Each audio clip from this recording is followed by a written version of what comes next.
Ndikulandileni abale okondedwa kuli lingalilo la usiku wa lero, usiku wa pa 18 March 2024. Okondedwa, mu usiku wa lero tipitilizabe kuphunzira mawu a Mulungu pa mutu omwe uja onena kuti zimatheka moyo kukutidwa ndi mdima, zimatheka munthu kuyenda mchigwa cha mthunzi wa imfa. Kulimba mtima mnyengozi ndiko kumakhala chionetsero cha kudalira Mulungu yekha basi. Ndipo kondedwa, mu usiku wa lero ndi phunziro namba 5 limene kuchokera pa Machitidwe chapter namba 4 kuyambira ndime yoyamba mpaka ndime ya namba 22. Mawu a Mulungu mchichewa cha lero akuti, pamene Petro ndi Yohane amayankhula ndi wanthu, kunabwera ansembe, mkulu woyang'anira nyumba ya Mulungu ndiponso Asaduki. Iwo anakhumudwa kwambiri chifukwa atumwiwo amaphunzitsa wanthu ndi kuwalalikira za kuuka kwa akufa mwa Yesu. Iwo anagwira Petro ndi Yohane popeza kunali kutada, anawayika mndende mpaka mmawa mwake. Koma anthu ambiri amene anamva uthenga anakhulupirira, ndipo chiwerengero cha anthu chinakwana 5,000. Mmawa mwake olamulira akulu ndi aphunzitsi amalamulo anasonkhana mu Yerusalemu. Panali Anasi mkulu wa ansembe, Kayafa, Yohane ndi Alexandro ndi ana a banja la mkulu wa ansembe. Iwo anayimiritsa Petro ndi Yohane patsogolo pawo nayamba kuwafunsa kuti, kodi munachita zimenezi ndi mphamvu yanji kapena m'dzina la yani?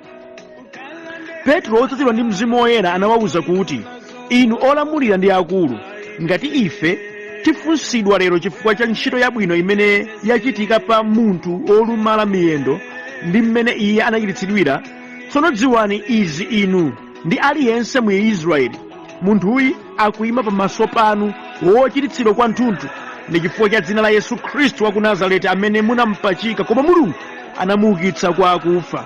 Iye ndi mwala umene amisiri omanga nyumba anaukana, umenewo wasanduka mwala wapangodya.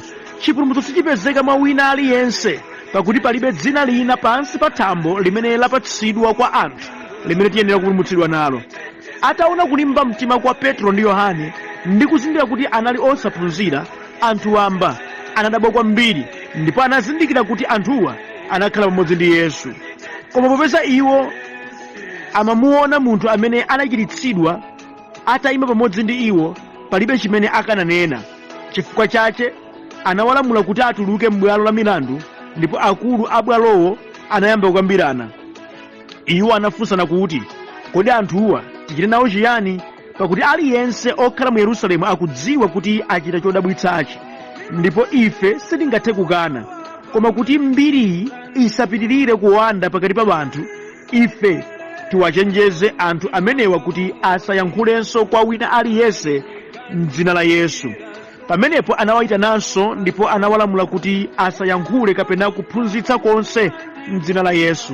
Koma Petro ndi Yohane anayankha kuti, weruzani nokha ngati n'kwabwino pamaso pa Mulungu kumvera inu koposa Mulungu. Ife sitingaleke kuyankhula za zimene tinaziona ndi kuzimva. Ataonjeza kuwaopseza, anawamasula. Sanathe kugwirizana njira yowalangira, chifukwa anthu onse amayamika Mulungu chifukwa cha zimene zinachitika. Ndipo munthu amene anachiritsidwayo anali ndi zaka 40. Ameni. Abale okondedwa, mwa mawu a Mulungu amene tawerengawa titsogozedwa ndi kulingalira konena kuti zinthu zina zimene Satana amabweretsa kuti zititsekereze, zitileketse choonadi, zitizunze komanso zitiopseze, kuthana nazo kwake kumayambira pa kulimba mtima. Zoterezi sizifunika kuzionerera kapena kuzipatsa ulemu kwambiri ayi, koma kuzipanga challenge moonetsa kulimba mtima konse ndi kudalira Ambuye. Ameni. Zilipo zina abale okondedwa zimene mdierekezi amaponya m'miyoyo yathu kuti ifeyo angotitsekereza kuti chimene tidanyamula tisafikitse pochichita. Ngati ndi utumiki usafalikire tidzichita mantha kuti atikula auje amatere ndi tikhale amantha zedi. Izizi amachita Satana. Ndimati nkapedano, Satanaso amachita zinthu zina zotipanikiza nkumatiopseza kuti tifike pota ya choonadi. amabweretsa zinthu zonena kuti umachita kudziwa munthu wakuti choti ngati chopangira izizi afuna siye icho ndiyambe izi, kukuchotsa pa chanelo ya choonadi kuti uyambe uchita zina zopanda pake. Zimatheka okondedwa zimene mdierekezi amachita napatsa anthu nkuti anthuwo azingowatayitsa nthawi kapena kuti anthuwo azingowazunza. Nene maona mtima ambiri akuzunzika ndipo akukulukutika kamba ka zimene Satana adawaponyera. Zinanso mdierekezi adangoziponya kuti zizitiopseza moti alipo anthu ena okondwa ndi amantha kwambiri amataka khala singachite chotere chifukwa choti padizi ati nkatere ati zitere ati nkapanga izi ndekuti zitere ndekuti zizakhala motere moti amayenda zolizoli amachita mantha choonadi amachidziwa choti achita amachidziwa kulimbika kuti akhoza kaphindu amadzindikira koma amakanika popeza mdierekezi adawaponyera zinthu zimene zimaopseza kwambiri. Mane ndikambadana okondedwa njira yabwino yakuthana ndi izi sikumangovomeza kuti ari nzotero izi kuno zimatere ayi tosadavomereza kuti izi zimatere ayi mulowa ukapolo. Kuthana ndi izi okondedwa kumayambira pakulimba mtima ndi kudalira Mulungu yekha kuti okondedwa mawu a Mulungu satere chifuniro cha Mulungu sichitere mwaichi ine izizi sindizivomera zichite ufumu pamaso panga, sindizivomera kuti zindilamulire, sindizivomera kuti zinditsekereze, sindizivomera kuti izizi zinditayitse choonadi, sindizivomera kuti izizi zindizunze, sindizivomera kuti izizi zindiopseze. Ayi ndilimba mtima. Ameni.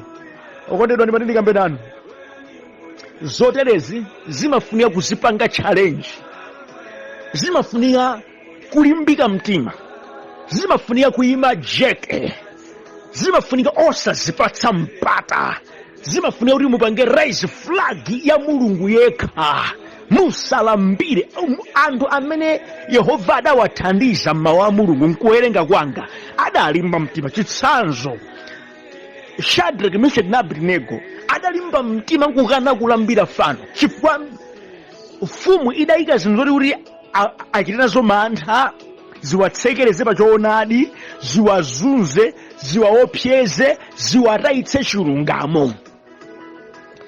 Koma no Shadrach, Meshach na Abednego adakana kulambira fano, adapita mpaka kwa mfumu nemunanazoza ayi mfumu kaya mukozochita chiyani chimene mungachite nuchitani koma mchoti mudziwe nchakuti ifeyo fano lanuli sitilambira. Mulungu ameti mtumikira maona kudalira Mulungu kuja Mulungu ameti mtumikira ife akhoza kutilanditsa m'manja mwanu, akhoza kutilanditsa m'ng'anjo ya moto olo atapanda so kutilanditsa kuti ife dziwani ife sitisintha chiganizo tikupanga challenge chiganizo chimene mabweretsa sitikuchivomereza ochita izi.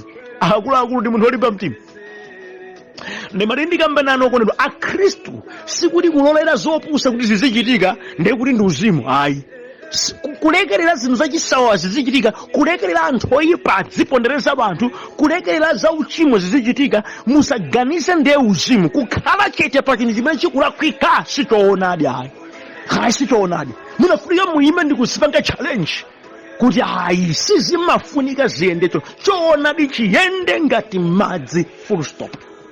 Kulimbika mtima uku ndikofuna ndiye uzimu umenewo. Ndikuyankhula ndi anthu ambiri amene akuonera zoyipa m'maderamu, akuonera zoyipa m'mipingomu, akuonera zoyipa m'midzimu ati mdzina la uzimu. Ndimati ndikambedanu chilipo chosowekera m'moyo mwanu. Maofesi zambiri zikumaonongeka owononga nkumamudziwa koma osampanga challenge. Chikhristu chakuvutani, uzimu wakuvutani. Malemba anenetsa kuti Mulungu wathu sadapatse ife mzimu wa mantha koma wakufuula kuti Aba Atate. Ndenu manthawo muwatenga kuopsezedwa, mukuwatenga kutsekerezedwa, kuzunzikaku zuchokeraku, kukuraitsani choonadi zuchokera pati ngati mmatengedwa mwana wa Mulungu, ngati anthu akupembedza anthu anzawo. Ndipo ndimati nkambe wena akupembedzedwa mdzikoli, akupembedzedwa m'mipingomu, akupembedzedwa m'midzimu, akupembedzedwa m'makalabumu, mpando okhalira Yehova iwo atenga nkumakhalira ndipo anthu akulambira zimenezo. Kondedwa kuti zisinthike panafunika wina adzipange challenge zimenezi mwachoonadi chakumwamba. Ameni. Ndimvetsani okondedwa, kwa nthawi yayitali Satana amagwira anthu ukapolo pomawaopseza mu zochuluka. Kuti mutulukemo mu ukapolo wotere, yenderani payere, muyendere pade.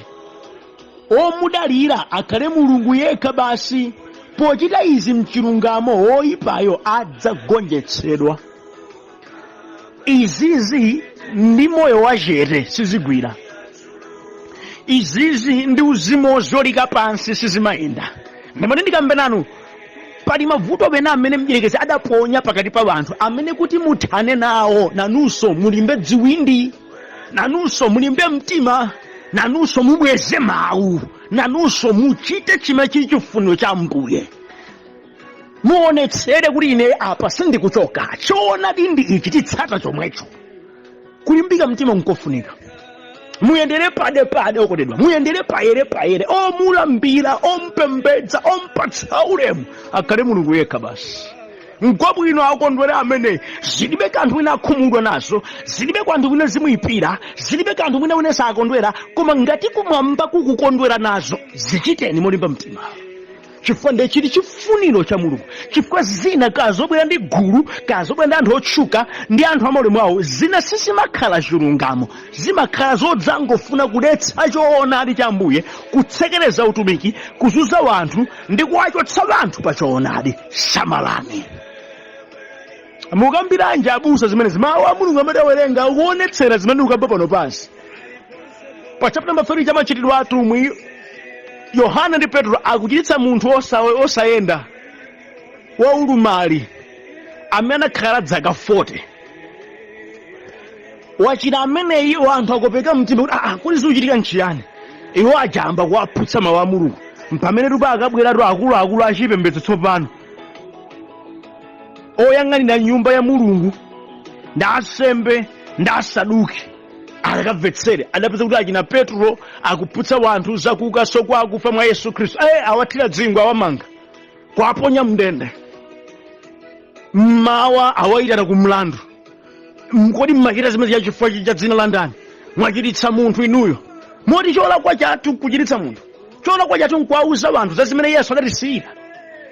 Akuyankha Petro molimba mtima, modzadzidwa ndi Mzimu Woyera. Ndapeza ine kuti kulimba mtima kumachitika ndi munthu amene mkati mwake muli Mzimu Woyera.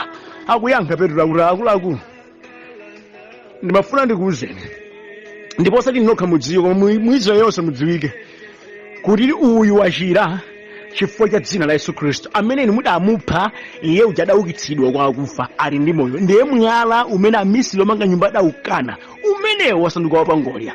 Ataona kulimba mtima kwawo kuti anthuwo aoneka osaphunzira, koma akuoneka kulimba mtima bwanji. Akutipanga challenge ife, sakutipatsa ulemu wa mtundu wina uliwonse. Akuonetsa kusatiopa, adazindiro adakhalapo ndi Yesu. That's why akupanga lifa kwa Yesu. Yesu mutumiki wake sadatumikire mochita nawo mantha akuluakulu. Amawauza chilungamo. Mukawerenga Mateyu chapter number 23, adawasambwadza Yesu alembi ndi Afarisi achipha maso. Adachita kuwauza muli ndi tsoka inu achipha maso, mumatere. Chapter yonse chipatiro mawu ambiri ndionena mawu muli ndi tsoka, kuwauza chuchuchu ndi chilungamo. Andi mutumiki wake wonse Yesu Khristu samapendeka mkuyankhula kwake, anali straightforward. Ataonanso kuti awa akuwapanga challenge, adazindira awawa adakhalapo ndi Yesu. Pajatu oyenda ndi Yesu amaoneka mayendedwe, amaoneka mayankhulidwe, amaoneka machitidwe ake mene akupangira hando zinthu zake. Adazindikira ndadakuti atabapita nikaye akuluakulu, mwaona mmene anthu awoyankhira, akuyankhatu ndi mphamvu kwambiri zedi. Titana kuti akuluakulu sitingatsutse, tuchita ife zinchola kuyika zimene anthu achita zodabwitsazi zili pamaso pathu tuziona, ndipo sitingaziletse. Chimene tingachite kwa ife nkuti bwanji taopseze kuti aleke kusaka mbaso za Yesu ameneyi, kuti mbiri imeneyi isafale, tingoyiretsa. Adayitana iwora amati nzeru. Powauza mawu amene wa Petro akuyankhanso modzazidwa ndi Mzimu wa Ambuye, mwa challenge again, akuti weruzani nokha pamaso pa Mulungu ngati kuli kwabwino kumvera inuyo koposa Mulungu. Funso ili sadayankhe. Adampitira akumatakamba ndekapitani, koma takuzani eri osayira soyeza ndakuza kapitani. Adakanika. Okudidwa adakati achina Petro analiti mantha, adakati achina Petro adaonetsa nkhope zawo zakugwa, sakadakwanitsa kuwapanga challenge anthuwa, ndikuwuzana akadapanga overpower.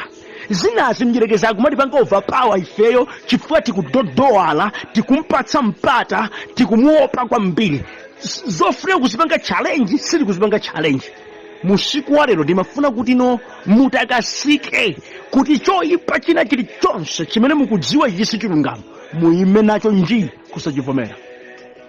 Ine moyo wanga udapanga chiganizo chakuti chidzayipira anthu ochuluka, koma ngati chili chokomera Mbuye ndidzachichita ndi mtima wanga wonse ndi moyo wanga wonse, ndipo ndidzalolera kumva zopweteka pa chimenecho chifukwa ndiyo chili chifuniro cha Mulungu. Mupange chiganizo chomwecho. Ife ochita izi ndi amene amakhala kuti wakhulupirira Mulungu yekha, wachotsa maganizo ndi chidaliro chake kwa anthu. Chimene chimativuta anthufe ndi kumadalira anthu kwambiri zedi, kumati kopandawo sindingatere, awo ngofunika zedi moyo mwanga. Ayi, ofunika kwambiri moyo wanu ndi Mulungu oposa munthu wodwala chifine. Ichi chidziweni, mukadzafika polandira ndi kutsimikizika ndi kuvomera kuti wofunika kwambiri moyo mwanga ndi Mulungu, simudzalambira nkhope za wanthu, simudzalambira chuma cha wanthu, simudzalambira timathanizo ta wanthu, simudzalambira tiziopsezo ta wanthu, simudzalambira ena odzilenga phindu moyo wanu. Ayi, mudzawalola asumuke, mudzawalola akhale patali, mudzachita zokhazo ndi Mulungu wanu. Chimenechi ndi chofunikanso kwa ana a Mulungu. Ndikukamba ndi anthu pano amene akulekerera zoyipa m'dzina la Yesu lomweli, muli kulakwa. Tamvetsani zimene tiphunzirepo. Choyambirira ndichi, Satana adzalimbana ndi ana achauta. Ichi musachotsere. Ngati mukuchita zimene Mulungu akufuna, olimbana nanu diabolosi adzabwera mwa njira zosiyanasiyana ndi cholinga chonena kuti atsekereze uthenga wabwino, chisomo chili pa inu, asokoneze, akubalalitseni. Adzabwera. Okondedwa, ndikuti mdierekezi adzalimbana nanu kuti akutayitseni choonadi. Mufune musafune, nkhondo iyi ilipo. Mdierekezi adzalakalaka ndithu akuzunzeni, akusowetseni niyo mtendere, mudzidandaula kuti mukafike pa level yomampembedza Satanayo m'malo mwa Mulungu. Mdierekezi adzabweza zambiri zokuopsezani, kukukumbani, pano sipa kwanu, mwatipeza tikutere, mwapanga ize, apa zimatere, inu simunga. Adzabweza zambiri zedi kukuopsezani. Ife timdzinyanga, ife timatamba, ichi simugonera, apa adzakamba zochuluka kwambiri kuti angodzadza mantha mkati mwanu, mulephere kuchita chimene chili choonadi m'maso mwa Mulungu. Nkhondo iyi ilipo, ndipo mdierekezi amagwiritsa ntchito anthu osiyanasiyana. Enanso amene amagwiritsa ntchito timaona ngati anthu aphindu, koma ndithu mdierekezi amene amatuma amagwiritsa ntchito zimenezi. Ndikukampereza, khulupirireni, ndikukamba zoona pansi pa mtima wanga, ndikutsimikiza chimenezi. Zilipo. Taonani mu nthawi iyi Petro ndi Yohane akutumikira Ambuye, achiritsa munthu, mphamvu yakumwamba yaonekera, koma sadayilandire wena onse. Ayi, pamene wena anali busy kumvetsera ndi kupanga appreciate za mphamvu imene yaonekera, Asaduki akuyang'ana nyumba ya Mulungu ndi ansembe adachikhwacha chimenechi, akuti yaye simudachite bwino, mpaka nati kuathira dzingwe, mpaka nakundende. Kufuna kuzimitsa chimene achina Petro akuchita, kufuna kutsekeleza chimenechi, kufuna kuatayitsa choonadi, kufuna kuazunza, kufuna kuaopseza. Nkhondo izi ziliko pena palipose, pa level ina iliyonse zimachitika. Amen. Ndikudziwa ndikuyankhula ndi anthu amene akumana nazo zimenezi.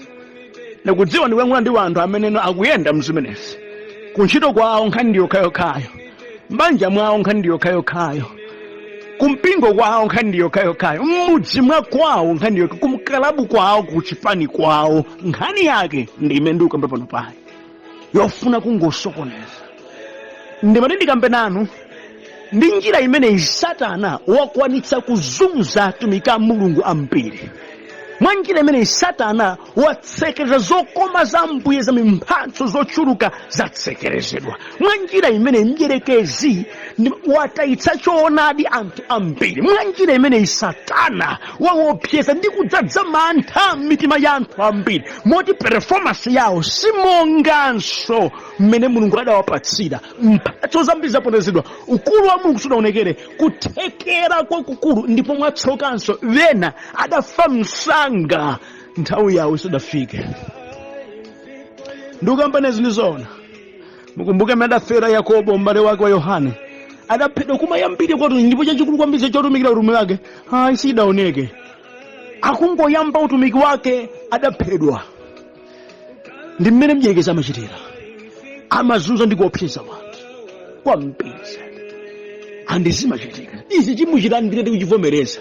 Ku dziko lapansi kuno siziliphonya, zili andikimati ndinene, zili malo ena aliwonse. Mukhoza la nchoka pano mpira pakuti mukazipezanso. Ndisiya izo zili pena paliponse, zili mpingo wina uliwonse, zili malo ena aliwonse, zili mgulu pamene pali wanthu. Izi ziso zilipo. Ichichi muchilandire. Muchilandire. Ameni. Muchilandire. Kachiwiri ndi chaba lokondedwa. Mulungu adzakhalabe mbali ya iwo amene adatsimikiza mtima kuchita chifuniro chake. Ameni. Petro ndi Yohane sadababaike chifukwa amadziwa chimene chili choonadi. Anali mndende of course, koma sanababaike. Ayi, adadalirabe pa Mulungu. Iyi ndi nyengo imene sakadatha ukapanga lonchi mlandu wawo. Ayi, chichowa chimalero kuti sungawine mlandu Khoswe, sangawine mlandu mukhoti la mphaka sizimatheka. Akafusidwa mafunso ndi anthu amene amadana nawo kale, akafusidwa mafunso ndi anthu amene amadana ndi adapha Yesu mtsogoleri wawo. It was obvious palibe chaphindu chimene adakanena iwo nkumva. Ayi, koma no mnyengo imeneyo Mulungu ataona kuti makosa nawo ali mtima, adawadzadzanso ndi Mzimu Woyera. Akuluakulu ndimati ndikambenani, munyengo ngati mukazindikira kuti kwabwera zoterezi, si nthawi yokhumata, si nthawi yochita mantha, ndi nthawi yakulimba mtima ndi kudalira Mulungu yekha, kumuuza Ambuye dzionetsereni pa izi, ndipo ndikuyendera padepade, ndikuyendera kuti payere. Inu yo Mulungu mudzionetsera nokha. Okondedwa, anthuwa anali akuluakulu opeka, koma atawafunsafunso, mwachita izizi ndi mphamvu ya ndani, mdzina la ndani? Of course funso limene mukaliona likukhala ngati kalozera, chifukwa iwo amadziwa ndithu kuti akuchita izizi mdzina la Yesu. Adali atatolera kale zimene zinachitika, mmene adanenera Petro kunena kuti siliva ndi golide tilibe, mdzina la Yesu Khristu Nazarayo yenda. Mawu amenewa nkuti adatawafikira kale, moti amangofuna confirmation yochoka pakamwa pawo. Now Bible likuti verse number 8, Petro odzazidwa ndi Mzimu Woyera anawawuza kuti, inu olamulira ndi akulu, ngati ife tifunsidwa lero chifukwa cha ntchito yabwino imene yachitika pa munthu wolumala miyendo ndi amene wachiritsidwa, tsono dziwani izi, ndi iye aliyense mu Israeli, munthu uyu akuyima pamaso panu wochiritsidwa kwathunthu ndi chifukwa cha dzina la Yesu Khristu wa ku Nazareti, amene munampachika, koma Mulungu anamuukitsa kwa akufa. Iye ndiye mwala umene amisiri omanga nyumba anaukana, umenewo wasanduka mwala wopangodya. Chipulumutso sichipezeka mwa wina aliyense, pakuti palibe dzina lina pansi pa thambo limene lapatsidwa kwa anthu limene tiyenera kupulumutsidwa nalo. Bible likuti pa verse 13, ataona kulimba mtima kwa Petro ndi Yohane ndi kuzindikira kuti anali osaphunzira, anthu wamba anadabwa kwambiri, ndipo anazindikira kuti anthuwa anakhala pamodzi ndi Yesu. Ndi chimene kufuna moyo wanu ukhale nacho. Adayankha ndi mphamvu, adawapanga challenge, adawauza chilungamo, sadachite mantha. Izi zomopa nkhope za wanthuzi akuluakulu titaya nazo choonadi zimezi. Izi zomopa nkhope zomapembedza anthuzi, izi zomanyengerera anthuzi izizi, ndikuuza tikhala akapolo, tidziopsezedwa, tipanga embrace za satana malo moti mumbikitsa choonadi chimene Yehova adatipanga. Tipanga compromise utumiki wa mphamvu umene Mulungu adatipatsa. Petro ndi Yohane anakana. Anakana akuti tikuwuzeni wa izi akuluakulu zachitika m'dzina la Yesu.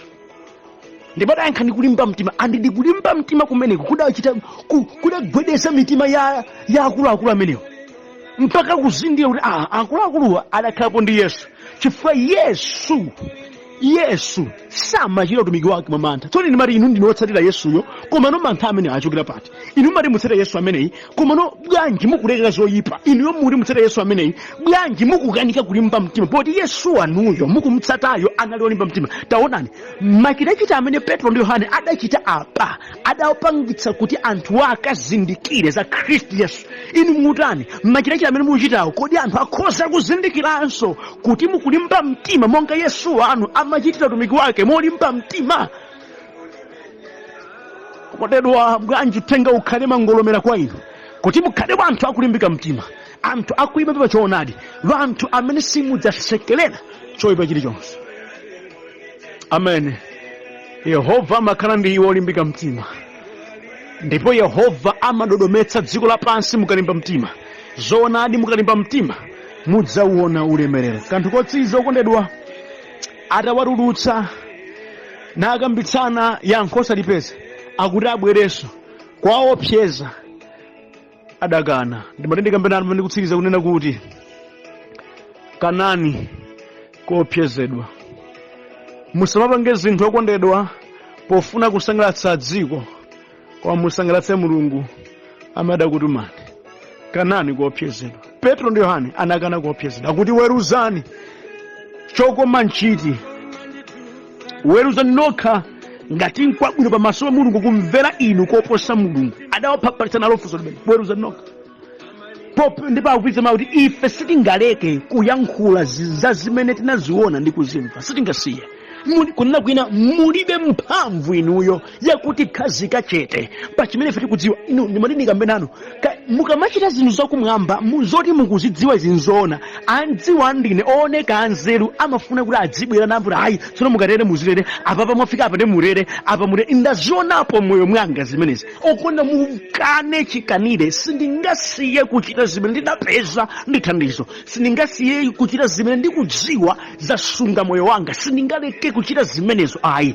Ngati chikuyipirani ndi inuyo, koma Mulungu wanga andiuza kuti nchabwino ndichichita, uzimu upena umakhala ngati makanikani zofunikanso zimenezi zikuthandizirani. Mukamamvera zizonse mupusa kaini, ndipo mutaya choonadi, mukhala akapolo, muzunzika, ndipo muyenda mkoopsezedwa. Munafunika mulimbe mtima nji, osamangoyimba kuti ndayima nji pa Khristu Yesu chitendo cholimba maziwena mpanjenga. Kudzioneka kulimba mtima kwanu kosalabada za nkhope ya munthu, koma kolabada za Mulungu amene tsiku lina mukaona naye maso ndi maso. Makosana awo adadodoma, adakanika kukamba chogwirika. Bible kuti adakanika kugwirizana choti awachite chifukwa adaona kulimbika mtima. Chimene chidawabalalitsa makosana amenewa ndi kulimba mtima kwa Petro ndi Yohane. Ndimati ndikudandaulireni, limbikani mtima pa za Ambuye kuti mukhoze kuyimitsa zoyipa. Limbikani mtima maso pa Ambuye kuchita za Yehova kwambiri, podalira Mulungu yekha. Muchotse chithunzithunzi choyika chikhulupiriro ndi chidaliro mwa anthu amene lero akhoza kukhala abwezi mawu adani, lero akhoza kukhalapo mawu amaliro, anthu amene akhoza kugwiritsa ntchito ndi mdierekezi nasonza zinthu, anthu amene amalakaka adzikulamulirani muzikhala akapolo. Lekani maso wanu, fix them pa Yesu Khristu mpulumutsi wanu. Mukafika level imene okondedwa mudzatumikira Mulungu mopanda kudeweza, mopanda sonkhawa, chifukwa mudzadziwa kuti no Mulungu wanu ndiye wamphamvu. Pakana kalikonse kuoneka ngati koopseza, mudzayima ndi Mulungu wanu. Ndimati muyang'ane kwambiri Mulungu koposa kalikonse. Ambuye wabwino athandize miyoyo yanu kukhala yolumikizika kwa Mulungu kuposa vanthu a dziko lapansi. Amen.